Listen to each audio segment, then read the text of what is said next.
दोस्तों, क्या आपने कभी अपने किसी भी केस में, कोई भी केस आप पर अगर चल रहा है तो क्या आपने कभी एग्जेम्पशन लगाई है? जब भी दोस्तों ऐसी एप्लीकेशंस जब भी एक्सेप्ट होती है तो कुछ कंडीशंस भी आप पर लगाई जाती है। गाइडलाइंस है कुछ सुप्रीम कोर्ट की कि अगर आप कभी भी ऐसी कोई परमानेंट एप्लीकेशन लगाओगे, दोस्तों अक्सर ऐसा देखा गया है कि कोई भी केस किसी के अगेंस्ट जब दर्ज होता है तो बहुत सारे ऐसे मामले बन जाते हैं कि मान लीजिए आप दिल्ली से हैं, आपका कोई भी केस दर्ज हो गया पटना में, या मान लीजिए आप दिल्ली से हैं, उड़ीसा में केस दर्ज हो गया, बॉम्बे में दर्ज हो गया और आपको प्रॉब्लम है वहां पर बार बार आने जाने में। जब भी कोई केस की प्रोसीडिंग चलेगी तो बहुत सारी डेट लगेंगी, बहुत सारी तारीख लगेंगी, बहुत सारी तारीख लगेंगी तो हर तारीख पे आपको जाना होगा, हर तारीख पर आपको जाना होगा। हो सकता है मेडिकली आपके साथ कोई प्रॉब्लम हो सकता है आपका बिजनेस सफर करता हो सकता है कि आपकी नौकरी पेशा आप व्यक्ति हो और आपके साथ बहुत प्रॉब्लम्स हो, आपके घर में छोटे छोटे बच्चे हो। दोस्तों होता क्या है कि जब भी कोई मामला किसी भी दूर दराज मतलब दूसरे स्टेट में,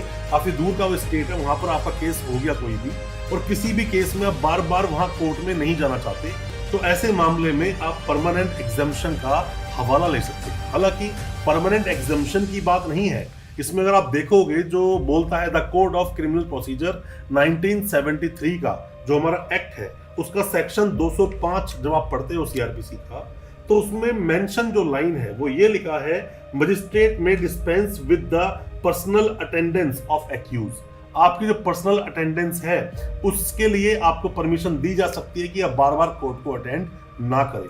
अब ऐसे में दोस्तों होता क्या है कि कई सारे जजमेंट भी हालांकि अपने पास आए, आप देखोगे तो 317 जो सीआरपीसी बोलता है, जैसे कभी कभी होता है ऐसा कि किसी एक दिन आप कोर्ट में नहीं आ सकते, तो ऐसे में भी एग्जेम्पशन आपके वकील साहब कोर्ट में लगाते हैं। कई बार आप देखोगे। दोस्तों, क्या आपने कभी अपने किसी भी केस में, कोई भी केस आप पर अगर चल रहा है तो क्या आपने कभी एग्जेम्पशन लगाई है? एग्जेम्पशन लगाई, अलाउ हुई, क्या हुआ, उसके बारे में कमेंट बॉक्स में जरूर बताना।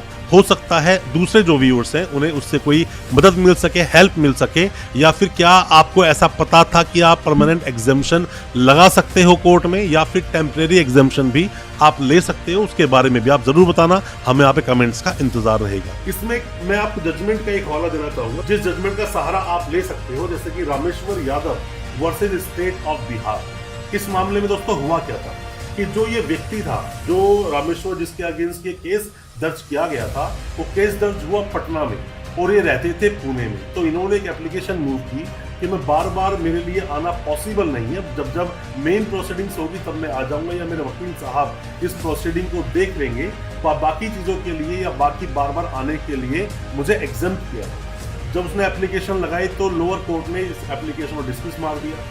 ये हाई कोर्ट गए, फिर डिसमिस की एप्लीकेशन हो गई, हाई कोर्ट ने भी डिसमिस कर दिया। सुप्रीम कोर्ट जाते हैं तो सुप्रीम कोर्ट में ये बताया जाता है कि हाँ, आप परमानेंट एग्जेम्पशन ले सकते हो, क्योंकि ये बोलकर सिर्फ एप्लीकेशन डिसमिस कर दी गई थी कि आप फिट हो, हेल्थ एंड फाइन हो, मतलब आप आ सकते हो, हेल्दी फिट हो आप, और आपको कोई प्रॉब्लम नहीं, तो आप कोर्ट बार बार आ सकते हो, तो आपको परमानेंट एग्जेम्प्ट करने की जरूरत नहीं है।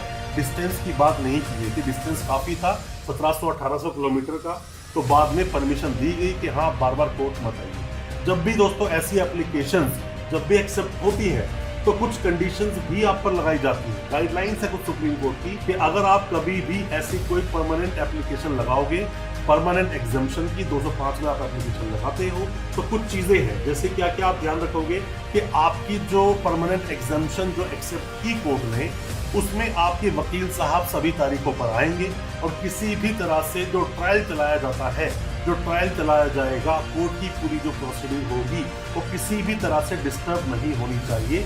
वकील साहब आपके आएंगे और जब भी कभी जरूरत होगी या फिर कभी भी ऐसी कोई जरूरत कोर्ट को दिखेगी तो कोर्ट आपको बुलाएगी। दूसरी बात ये कि जब भी कोई गवाही होंगी कि गवाह आते हैं, किसी को पहचानना है, आपको आइडेंटिफाई करना है, या कोई ऐसी गवाही जिसमें आपका होना बहुत ज़रूरी है, तो कोर्ट आपको कोर्ट में बुला सकते हैं। यहाँ पर भी ऐसा हो सकता है। साथ में ही एक और चीज़ जो तीसरी गाइडलाइन दी गई कि इसके अंदर आप एक एनओसी देंगे, मतलब कि नो ऑब्जेक्शन सर्टिफिकेट देंगे, एफिडेविट देंगे कि आपकी जो प्रोसीडिंग है पूरे केस की वो चलाएंगे आपके वकील साहब, और वकील साहब सभी चीजें जो आगे प्रोसीड करेंगे उसमें कोई भी ऑब्जेक्शन, किसी तरह का ऑब्जेक्शन आपके पास नहीं है, आप कोई ऑब्जेक्ट नहीं करेंगे। ऐसा ना हो फ्यूचर में आपको कन्विक्शन हो जाए, बाद में आप खड़े हो जाओ कि नहीं, मैंने तो ऐसा बोला ही नहीं, या मैं ऐसा चाहता ही नहीं था, मेरे वकील साहब ने गलती कर दी, ऐसा नहीं होगा।